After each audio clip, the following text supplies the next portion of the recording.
지금 또 그러다 보니까 어떤 대통령실이나 이제 대통령과 좀 더 가깝다는 분들 입에서 나온 얘기보다는 정청래 대표나 강성 지지층이 원하는 방향으로 좀 일이 진행이 되다 보니 그렇죠. 뭔가 권력 싸움에서 오히려 이제 당이 좀 더 세 보이는 생각도 좀 들고, 얼마 전에 좀 재밌는 분석 기사가 하나 있었어요. 주간 경향에서 했던 이제 네. 김어준 씨로 대표되는 어떤 이제 유튜버, 음. 김어준의 생각이 민주당 교리이다, 뭐 정당 기능마저 넘긴 집권 여당, 뭐 이런 식의 분석 기사였는데, 이걸 이제 민주당의 이제 곽상원 의원이 공유를 하면서 맞아요. 예, 예. 여기에 대해 좀 비판을 했었거든요. 본인은 이제 유튜브 권력에 조아릴 생각이 없다라고 얘기를 했는데, 여당 의원이 이런 식의 글을 공유를 하면서 입장을 밝힌 거, 이건 좀 어떻게 해석을 해야 될까요? 엄청난 용기가 있었다고 생각합니다. 그리고 본인이 느끼기에도 그 정도로 심각하게 휘둘리고 있다라고 느꼈나 봐요.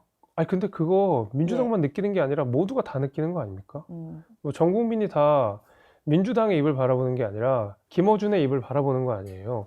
그러니까 사실 저도 이 민주당의 당론이라든지 아니면 민주당에서 나오는 여러 가지 논의들의 메커니즘은 사실 김어준의 뉴스공장으로부터 시작되는 것 같더라고요. 네. 그러니까 거기서 이른바 교리를 잘 생성하면 그것들이 민주당 의원들한테 잘 학습되고, 민주당 의원들에 잘 학습된 그 내용들은 다른 유튜버들 내지는 지지층들에게 호소가 되니까 네. 그 논리가 이제 스스로 계속 공고해지는 그런 방식으로 가는 건데, 그러면은 그 김어준 씨의 말이 사실상 당론이자 뭐 당원 당규인데 그거를 어기는 셈이 되는 거니까 저는 민주당에서 정치하는 것이 굉장히 어렵겠구나 앞으로.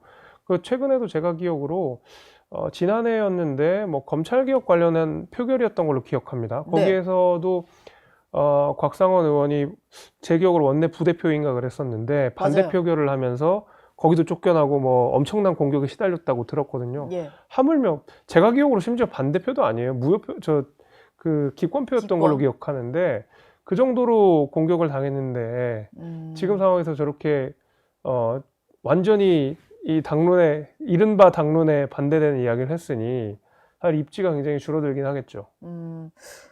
노무현 전 대통령의 사위다 보니까 이제 그쵸. 어떤 초선 의원이지만 갖는 의미가 큰데, 곽상원 의원이 이렇게 얘기를 하고 나면 앞으로 더 공격을 받을 것 같은데, 그럼에도 불구하고 이렇게 좀 용기를 낸 거는 왜 그랬다고 보세요?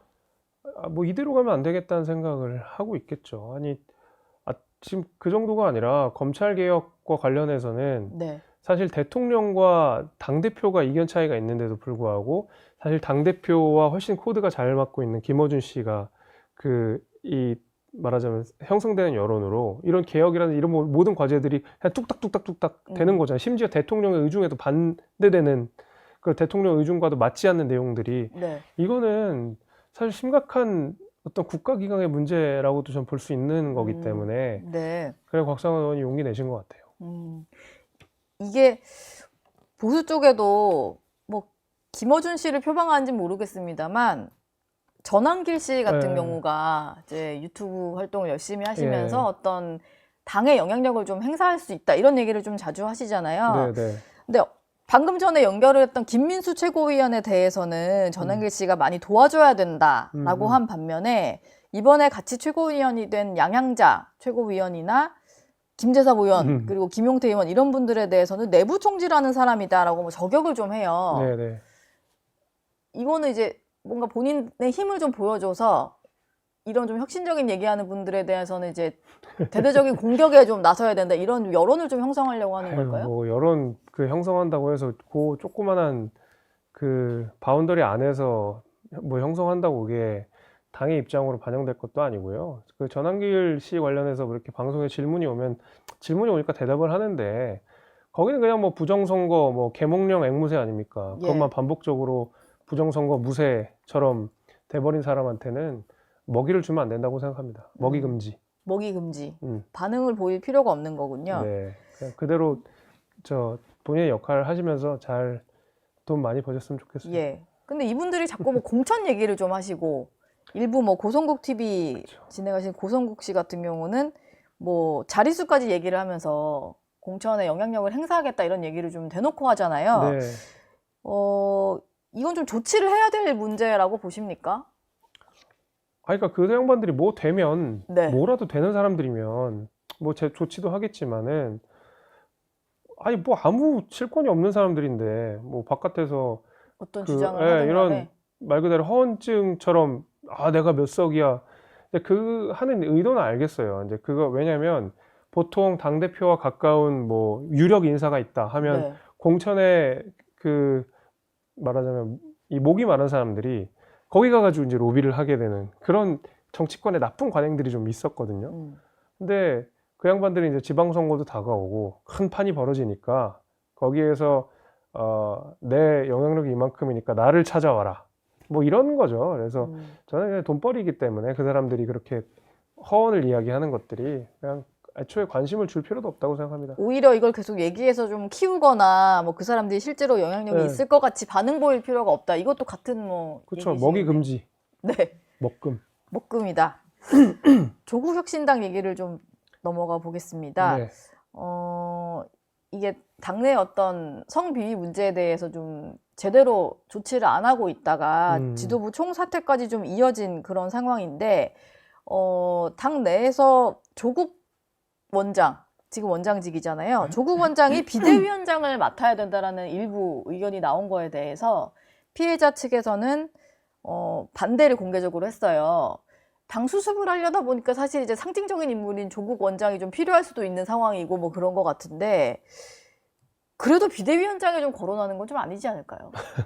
아니 아이디어라 해도. 아니 조국 혁신당은 그냥 조국에 의한 정당이잖아요. 조국을 위한 조국에 의한 뭐 그렇기 때문에 뭐 비대위원장이든 당 대표든 어쨌든 뭐 무조건 거기는 조국밖에 없는 거고. 네.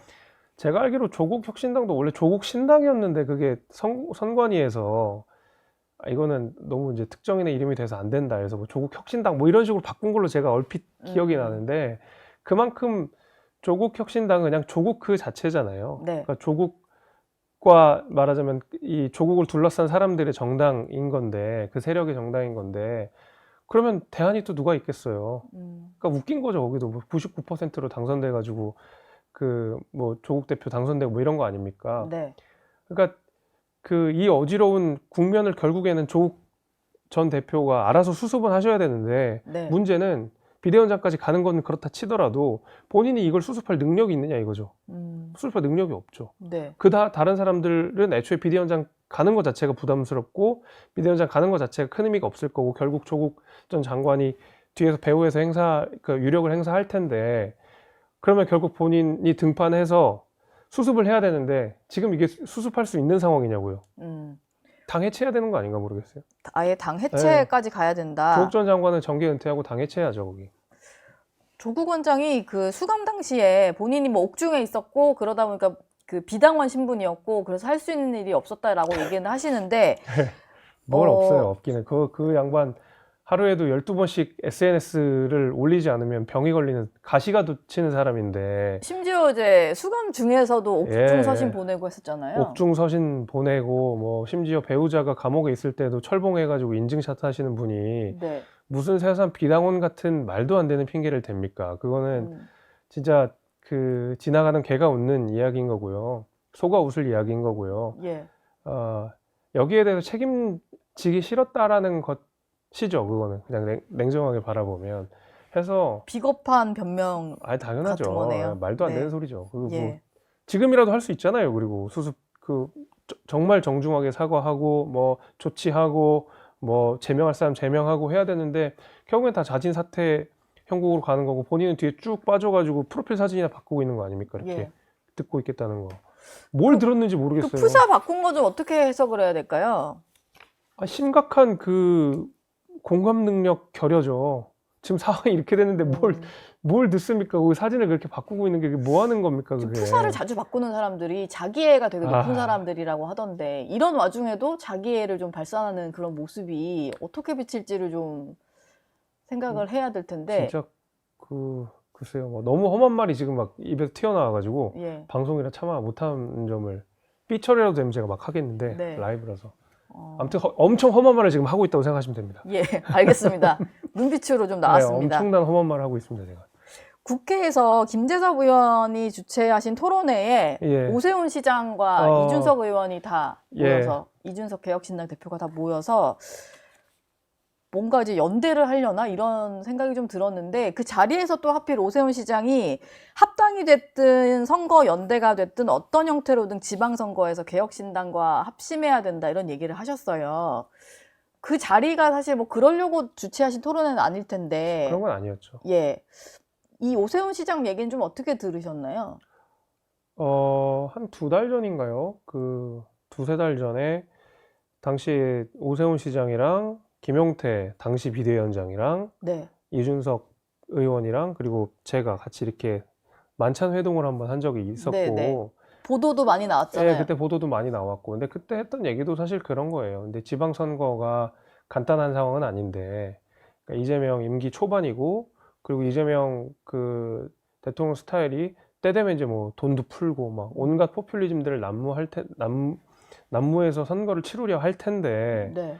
우리도 과거 2018년처럼 일방적으로 밀리는 그런 게임을 하면 안 되는 거 아니냐. 우리도 보수 진영에서 그 가장 지역의 기반이 되는 지방선거를 잘 치러놔야 되는데 사실 그때 당 상황을 생각해 보면 탄핵 이후에 예. 뭐 대선 어지러운 전국이었었으니까 뭔가 우리끼리 힘을 좀 합쳐서 보수 진영 전체를 좀 재건해야 되는 필요성이 있지 않겠느냐 이런 얘기들을 많이 오고 가긴 했어요. 이제 네. 그런 전 연장선이라고 봅니다. 그때 그래서 이준석 의원 대표가 오니까 오세훈 시장은 거기에 그때 이제 말씀하셨던 우리가 논의했던 내용들의 연장선으로 이렇게 뭔가 연대가 좀 필요하지 않겠냐라고 말씀하신 것 같아요. 아직은 네. 좀 원론적인 수준이었습니다. 뭐 아직은 또 지방선거까지도 시간이 좀 그럼요. 남아 있으니까. 근데 전 궁금한 게 장동혁 대표 체제에서 개혁신당과의 어떤 이런 연대 이게 좀 가능한 그림인가 싶은데 어떠세요? 정치는 상상력의 영역이고 사실 불과 한 달 전만 해도 지금 장동혁 대표의 모습을 상상하는 장동혁 대표 지지자들이 몇 분이나 계셨겠어요. 장동혁 대표의 강성 지지층 분들은 이런 장동혁 대표의 모습을 전혀 상상하지 못했을 거거든요. 네. 왜 이재명 만나지? 왜 정청래 만나지? 왜 접견부터 안 가고 왜 접견 안 하지? 예. 왜 부정선거 얘기 안 하지? 네. 왜 김도읍 정책위의장을 임명하지? 그러니까 사실 불과 한 달 전만 해도 이런 모습은 장동혁 대표인데 상상할 수 없는 모습이었기 때문에 앞으로 뭐 3개월, 4개월 뒤의 모습을 우리가 어떻게 예측할 수 있겠어요? 변화무쌍할 거라고 생각합니다. 예. 알겠습니다. 지금까지 김재섭 의원과 함께했습니다. 오늘 말씀 고맙습니다. 감사합니다. 저희 영상 많이 시청해 주시고요. 좋아요, 구독, 댓글, 알림 설정 꼭 부탁드리겠습니다.